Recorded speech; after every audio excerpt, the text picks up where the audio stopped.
چاہے کوئی بھی فرقہ ہو، اس زمانے کا جتنے بھی آپ سوچ سکتے ہیں، جن کو آپ لگتا ہے آپ کو کہ یہ فرقے باطلہ میں سے آ سکتا ہے یا ہے، اس پر مطالعہ کرنے کے لیے آپ کو بہت زیادہ دور یا باہر جانے کی ضرورت نہیں ہے۔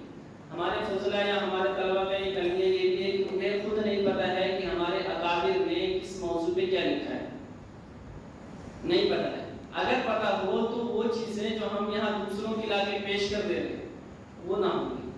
اس لیے کبھی بھی کسی بھی فرقے میں تیاری کرنی ہو تو آپ اپنے اکابر کی کتابوں سے ہی کریں۔ اس کی وجہ یہ ہے کہ اکابر نے جو لکھا ہے وہ بہت ٹھوک بجا کے لکھا ہے۔ یقین مانی کبھی ایسا نہیں ہوا کہ کسی فرقے کے تعاقب میں اکابر نے قلم اٹھایا اور اس کو تشنا چھوڑ دیا ہو۔ اس لیے منکرین حدیث کے تعلق سے اتنی کتابیں ہمارے اکابر کی ہیں، اتنی کتابیں ہیں کہ آپ کو اگر کسی ایک کی بھی آپ نے پڑھ لی نا تو اس موضوع کے لیے کافی ہے۔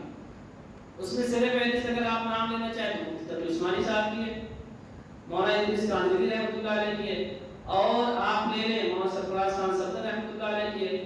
یہ وہ اکابر ہیں جنہوں نے بہت ٹھوک بجا کے اس موضوع پہ لکھا ہے اور وہ کافی ہے۔ اس کے علاوہ آپ کو کہیں اور جانے کی ضرورت نہیں ہے۔